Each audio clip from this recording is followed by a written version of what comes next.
കറി കിച്ചണിലേക്ക് എല്ലാവർക്കും സ്വാഗതം. ഇന്ന് നമ്മൾ ഉണ്ടാക്കാൻ പോകുന്നത് അവൽ ഉപ്പുമാവ് അഥവാ റൈസ് ഫ്ലാക്സ് കൊണ്ടൊരു ഉപ്പുമാവാണ്. ആദ്യം 5 മുട്ട പൊട്ടിച്ച് അതിലേക്ക് ആവശ്യത്തിന് കുരുമുളക് പൊടിയും ഉപ്പും ചേർത്ത് നന്നായി മിക്സ് ചെയ്യുക. 3 സവാള, 2 ക്യാരറ്റ്, 7 ബീൻസ്, ഒരു ചെറിയ പീസ് ഇഞ്ചി ഇവയെല്ലാം ചെറുതായി അരിഞ്ഞ് ഉപ്പും ചേർത്ത് 2 സ്പൂൺ എണ്ണയൊഴിച്ച് വഴറ്റുക. അതിലേക്ക് 1 സ്പൂൺ മുളക് പൊടി, 1/4 സ്പൂൺ മഞ്ഞൾപ്പൊടി, 1/2 സ്പൂൺ ഗരം മസാലപ്പൊടി ഇതെല്ലാം അതിലേക്ക് ചേർത്ത് വഴറ്റുക.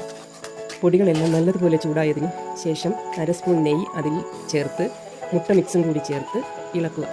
നല്ലതുപോലെ മുട്ട മിക്സായതിന് ശേഷം 1/2 കിലോ അവൽ 1/2 ഗ്ലാസ് വെള്ളവും ചേർത്ത് നന്നായി ഇളക്കുക. അതിലേക്ക് 1 തണ്ട് മല്ലിയിലയും പുതിനയിലയും ചെറുതായി അരിഞ്ഞ് അതിലേക്ക് ചേർത്ത് ഇളക്കി 2 മിനിറ്റ് അടച്ചു വെച്ച് വേവിച്ചതിന് ശേഷം എല്ലാവർക്കും രുചികരമായി കഴിക്കാം. അങ്ങനെ നമ്മുടെ അവൽ ഉപ്പുമാവ് റെഡി.